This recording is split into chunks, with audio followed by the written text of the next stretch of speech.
Bueno, el tema sobre el que le vamos a hablar son enfermedades térmicas por calor y frío, dentro de las cuales vamos a encontrar entonces las que son golpe de calor, agotamiento por calor y estrés por calor y recomendaciones generales. Dentro del frío vamos a encontrar lo que son la hipotermia, la congelación y la urticaria por frío. El tema sobre el golpe de calor. Este se caracteriza por una elevación incontrolada de la temperatura corporal. La elevación de la temperatura provoca entonces una disfunción del sistema nervioso central y el fallo en el mecanismo normal de la regulación térmica. Cuando se produce un golpe de calor, la piel pues se calienta, se seca, cesa pues como la sudoración y aparecen convulsiones y aumenta el ritmo respiratorio y el cardíaco también. El cuerpo humano elevará calor mediante tres mecanismos que son el de evaporación, convección y radiación.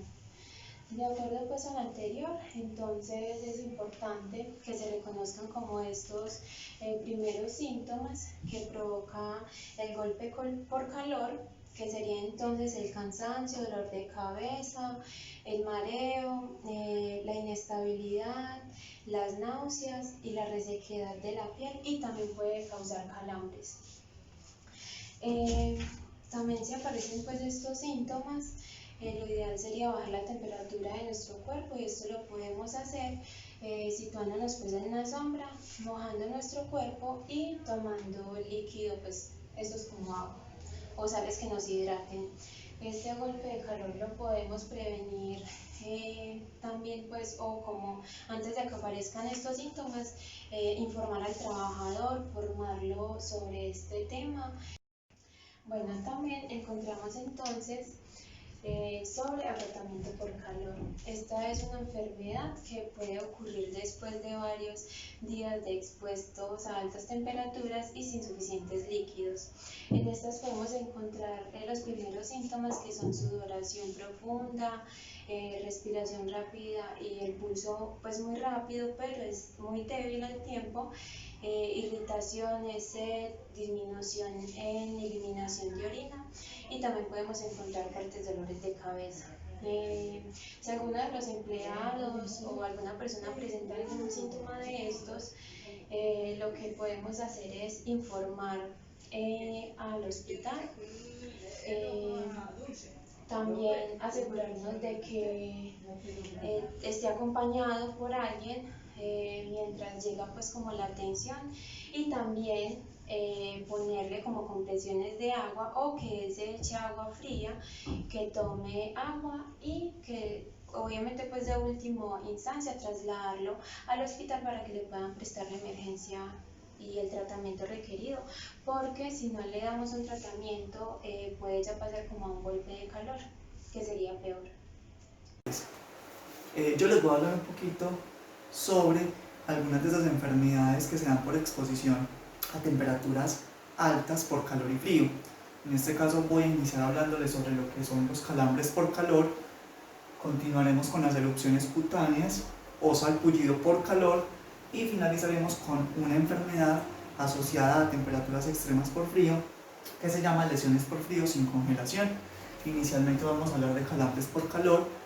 Básicamente son dolores musculares usualmente causados por trabajos físicos en ambientes calurosos. Normalmente los calambres por calor son causados por la pérdida de gases y líquidos del cuerpo cuando se está sudando. Si se llegan a presentar signos relacionados con los calambres por calor, hay que tener en cuenta lo siguiente: se debe garantizar en el trabajador el reemplazo de líquidos tomando agua o consumiendo alimentos ligeros, que obviamente reemplacen el componente de carbohidratos o electrolitos. Por lo general se utilizan bebidas que toman los deportistas. Otro de los temas es que si se llega a presentar algún signo relacionado con el calambre, es que se debe evitar el consumo de tabletas de sal.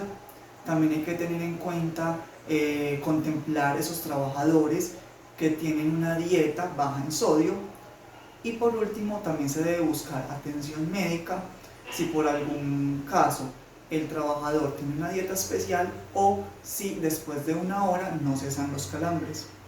Bueno, otra de las enfermedades asociadas a la exposición por temperaturas extremas por calor es o son las erupciones cutáneas o salpullido por calor. Cabe mencionar o resaltar que esta enfermedad es uno de los casos más comunes y frecuentes en los trabajadores que se exponen a temperaturas altas o ambientes calurosos. Esta enfermedad es causada por el sudor y su característica principal es que se presenta a través de unos granitos enrojecidos o las llamadas ampollas. Estas suelen aparecer en ciertos lugares del cuerpo, como por ejemplo el pliegue de los codos, debajo de los senos para el caso de las mujeres, la ingle, el pecho y a nivel del cuello. Si una persona llega a presentar signos relacionados con las erupciones cutáneas o salpullido por calor, el mejor tratamiento para esto es alejar al trabajador de esa zona húmeda y direccionarlo a una zona más fresca. Otro tema importante es que se puede aplicar polvo en el salpullido para generar un mayor alivio. Otro tema importante es que el salpullido o la erupción siempre debe permanecer seca. Y por último, por ningún motivo debe aplicarse en el salpullido cremas, ungüentos, ya que si humedecemos el salpullido, esto puede empeorarlo. Bueno, entonces yo les voy a hablar sobre el estrés por calor, ¿cierto? Entonces el estrés por calor es el cargo de calor que pues, los trabajadores reciben y acumulan en todo su cuerpo y que resulta de acuerdo a las condiciones del ambiente laboral, de acuerdo como tal a la ropa que llevan y a las actividades físicas. Es importante tener en cuenta que si prevenimos el estrés por calor, entonces vamos a proteger la salud, mejorar la seguridad y aumentar la productividad, ya que una persona como tal, cuando tiene, digamos, estrés por calor, puede contar con una parálisis, digamos, en cualquier parte del cuerpo, en la funcionalidad de cualquier parte del cuerpo, puede ser una persona entonces menos productiva, va a ser una persona menos eficiente y esta va a ser entonces más despaciosa. Entre los controles para el estrés por calor, entonces encontramos que se debe de tomar agua de cada 15 o 30 minutos, que debemos de tomar un receso correspondiente para que el cuerpo entonces se enfríe, que debemos utilizar un elemento de protección esencial que sería como la ropa de enfriamiento y que debemos de enfriar el entorno laboral en caso de que sea posible. Bueno, otro de los temas de los que le voy a hablar serían entonces las recomendaciones generales. Entre ellas encontramos entonces las recomendaciones en el ambiente de trabajo como para interior y para exterior. Encontramos entonces que debemos capacitar el personal en los peligros que conllevan a la enfermedad por calor y la manera de evitarlos. También debemos capacitarlos en el reconocimiento de los síntomas. Debemos entonces de tenerles claro que deben de tener un consumo de comidas normales, que debe de contener sal y electrolitos para que directamente recuperemos lo que hemos perdido por medio del sudor. Debemos de tener también un sistema de chequeo en el cual se evidencie o se valide que directamente las personas o los trabajadores están entonces llevando a cabo todas las recomendaciones que se verifican o que se validan para que no vaya a haber una enfermedad futura. También debemos de tener entonces suficiente, digamos, espacios con agua para que ellos puedan, digamos, hidratarse correspondientemente. Darles también claridad de que la hidratación la deben de realizar en pocas cantidades porque esa sería la manera eficiente de hacerlo. Bueno, dentro del frío encontramos también entonces lo que es la hipotermia. Este es el descenso de la temperatura corporal por debajo de los 35 grados centígrados. La causa de la hipotermia, entonces, esta puede ser por consecuencia de la exposición directa al frío atmosférico o por inmersión de una persona, pues ya sea que sea sana o que esta sea su labor, o por una complicación de una enfermedad en general que esta persona tenga. Los síntomas o las primeras manifestaciones clínicas de estas son del cerebro, donde el flujo sanguíneo disminuye desde un 6% por cada grado centígrado. de descenso de la temperatura corporal. Adicional a esto, pues se presenta también síntomas como confusión, somnolencia, debilidad, las palpitaciones, piel pálida y fría y también disminución en el ritmo respiratorio. También encontramos que entre los 32 y 31 grados centígrados hay una pérdida y disminución de conciencia. Entre los 28 grados centígrados, una posible fibrilación ventricular. También encontramos que entre los 24 grados centígrados, un edema pulmonar y entre los 20 grados centígrados, una parada cardíaca. También podemos encontrar que entre los 14 grados centígrados podemos encontrar entonces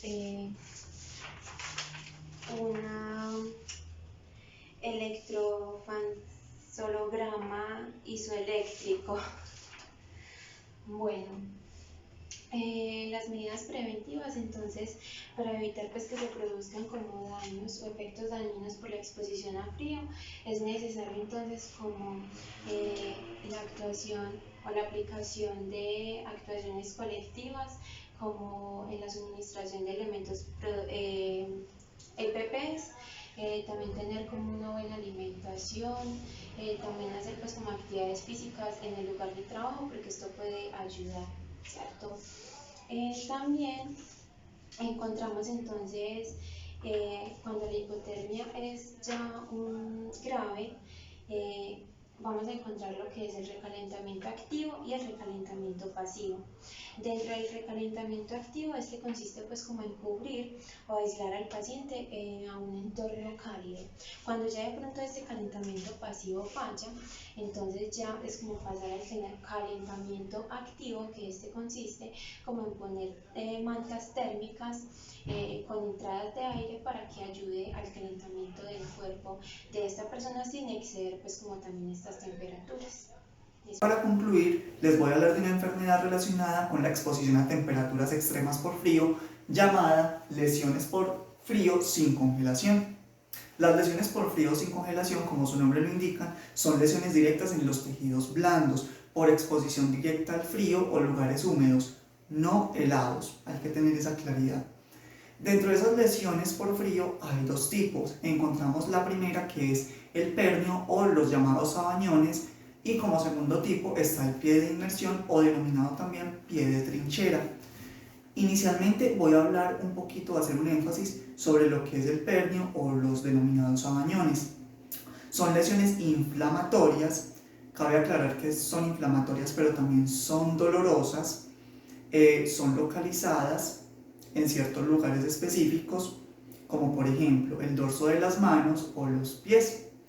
Hay que tener en cuenta que su color característico es un rojo azulado y que se producen por esta exposición. También tener en cuenta que aparte de presentarse en lugares como las manos y los pies, también se presentan personas que son muy susceptibles al frío, como las mujeres jóvenes específicamente. Para su tratamiento hay un medicamento que se llama el nifedipino, que debe suministrarse bajo supervisión médica. Ya como segundo tipo tenemos el pie de inmersión o también llamado pie de trinchera. Este se produce por inmersión prolongada del pie en agua fría, por encima del punto de congelación. Los daños se producen en los nervios y vasos sanguíneos por lo general, y al principio el pie denota un color azulado, que si no se trata a tiempo puede desencadenar en ampollas, pero adicional a eso también en una gangrena para el trabajador. Hay que tener en cuenta que en los casos más leves los pacientes suelen decir o mencionar que tienen sensibilidad al frío o que presentan dolor al caminar cuando tienen esta enfermedad de manera leve. También hay que tener en cuenta, y es sumamente importante validarlo, y es que a diferencia de la congelación, el pie de inmersión no se puede recalentar inmediatamente. ¿Por qué? Porque esto puede generar un daño peor, y adicional a esto, puede desencadenar en un pronóstico desalentador para el colaborador. Muchas gracias. Bueno, otro de los temas de los que le voy a hablar sería entonces la congelación. La congelación se produce cuando la temperatura de una zona del cuerpo está por debajo de 0 grados centígrados, dañando piel y tejidos. Dentro de algunos de los síntomas que encontramos para la congelación, entonces encontramos que la piel puede tener un color blanquecino o gris amarillento, que la piel puede ponerse dura o tener un aspecto de cera y que puede tener una disminución de sensibilidad de la piel. Es importante tener en cuenta que entre las partes más afectadas del cuerpo encontramos la nariz, encontramos las mejillas, la barbilla, las orejas y los dedos de las manos y de los pies. Es importante igualmente tener en cuenta que la congelación se clasifica en 3 grados. El primer grado es superficial, en el cual se evidencia con un enrojecimiento en la piel. El segundo grado se evidencia porque nos aparecen ampollas. Estas ampollas entonces contienen un líquido transparente o en otras ocasiones sería con sangre. En el tercer grado, entonces encontramos que es el grado más grave de la congelación, en el cual entonces afecta la piel y los tejidos y empieza a oscurecerse como tal, digamos, la piel, poniéndose hasta un color negro. Si se pierde como tal, digamos, toda la circulación sanguínea, entonces puede conllevarlos a una amputación por muerte de tejidos. Entre algunos de los tratamientos que encontramos para la congelación, entonces vamos a validar que cuando una persona tenga un miembro congelado se debe de tener el mismo de forma elevada y el paciente o la persona debe de inmediato dirigirse a una zona caliente. Dentro de los mismos entonces también tenemos que debemos de quitar la ropa mojada y todo lo que pueda obstruir la circulación sanguínea, y la más importante es que si una persona digamos tiene otra vez la posibilidad de estar nuevamente en una zona de congelación, no se debe de recalentar, porque el ciclo de congelación, calentamiento y congelación nos puede conllevar a una amputación por muerte de tejidos. Bueno, otro de los temas a tratar sería entonces la urticaria por frío.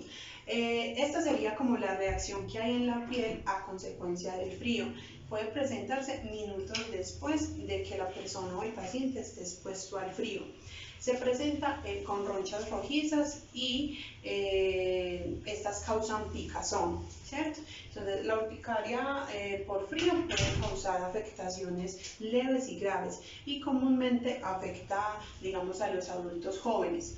En cuanto a las personas que cuentan con esta enfermedad, nadar en agua fría les puede causar presión arterial baja, les puede causar desmayos o choques.